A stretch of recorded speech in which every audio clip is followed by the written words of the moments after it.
Public चला, आज आम्हाला अचानक सरप्राईज भेटलेले आहे की आज आमच्या कॉलेजची जाणार आहे व्हिजिट, तर त्याच्यामुळे चालले आम्ही सगळे. तर चला पब्लिक, आपण चाललोय आता व्हिजिटला. सगळे कसे शाळा सुटल्यावर भात खायला चालतात तसे एकदम सगळे एकदम डिसिप्लिन करून एकदम रांगी सगळे मुलं चालले होते आणि सगळे मुलं जाणार आहे आता आमच्या कॉलेजच्या बसमध्ये.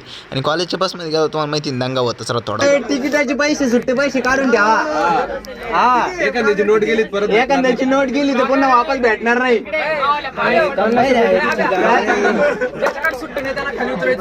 हा, सुट्टे नसेल तर डायरेक्ट खाली उतरून जा. सुट्टी आहे आपल्याकडे. कोणताही वेळ न गावता आम्ही डायरेक्ट निघलो बोल. डायरेक्ट आपल्याकडं कापसे पैठणी येते. तर तुम्हाला मी मोठा जंक्शन विषय आपला.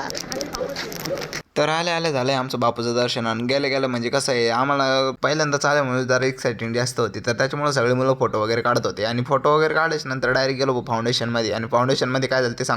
काहीच. तर आता आम्ही बाहेर आलेलो आहे. मध्ये मोबाईल अलाउड नव्हता. तर इथं आम्हाला पैठणी कशी बनवत ते सांगितलेलं आहे. जे की एक कोण बनवत ते एक अपंग लोक जे आहे ना ते पैठणी बनवत आहेत. म्हणजे त्यांना इथं काम करण्यात येतो. तरी आम्ही तुम्हाला दाखवलं असतं, पण इथं कॅमेरा अलाउड नाही, मोबाईल अलाउड नाही, त्याच्यामुळे आम्ही तुम्ही काही दाखवलं नाही. तर आपण बघूया आता पुढचं काय होणार आहे. तर आम्ही जाणार आहे आता गोशाळेमध्ये. तर इथं आमचं जे फोटो काढणं चालू आहे इथं. आता ते म्हणजे कॉलेजवाले थोडे फ्लेक्स कर.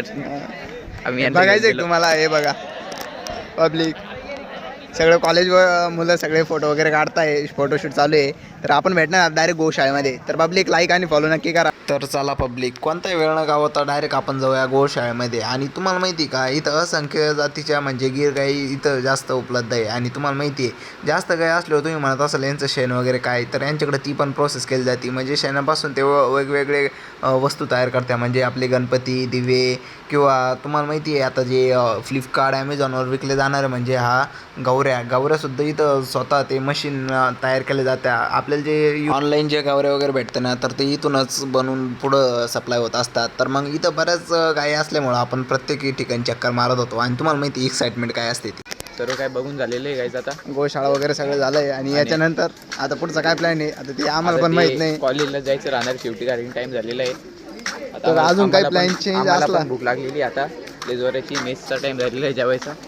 आता अजून अर्धा तास लेट झालो तर मेस बी बंद होऊ शकते. त्याच्यामुळं अजून आम्हाला काही प्लॅनिंग माहीत नाही. त्याच्यामुळं काही झालं तर बघू. ओके पब्लिक, तर फायनली आमची सगळी विजिट कंप्लीट झाली आहे. आणि सगळे मुलं तयार झाले आता कॉलेजकडे जाण्यासाठी. तर आपण भेटूया आता पुढच्या ब्लॉगमध्ये. तोपर्यंत लाईक आणि फॉलो घ्या करून.